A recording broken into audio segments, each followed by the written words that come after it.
juhi õlul on ikkagi alati see, et kõik see, mis on lõpuni viimata, tuleb lõpuni viia ja mul ei ole mitte kellelegi teisele enam seda asja edasi anda. Nii et see tasakaalu leidmine selle vahel, et kuidas hoida iseennast ja et inimesed ja ettevõte oleks juhitud, on, ma arvan, et see kõigile raske. Tugevad hambad.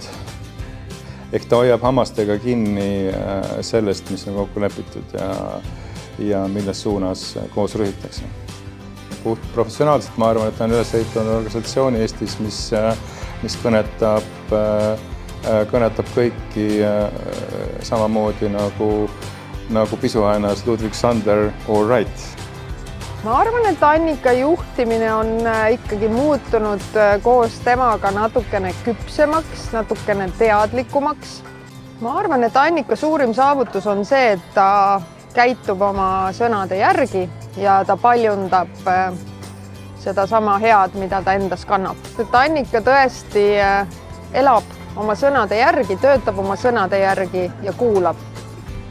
Meil olid esimesed läbirääkimised Soome kolleegidega, kui me asutasime Eestisse ühisettevõtet ja tema selline meelekindlus ja ütleme selline tollel hetkel ka rahulikuks jäämine võib-olla oligi see põhjus, miks see kõik juhtus ja õnnestus, et võib-olla me seal kolleegidega, nooremate kolleegidega me olime pisut kärsitumad ja võib-olla see on nagu meelde jäänud, et kui ta midagi alustab, siis ta viib ka selle üldiselt lõpuni. Ma arvan, et ta on Eestis üks parema sotsiaalse närviga juht, kui sellises kategoorias võib teda hinnata. Ma arvan, et need hetked on päris nauditavad, kui ma saan aru, et sellel, mis ma teen, on mõju ja tulemust.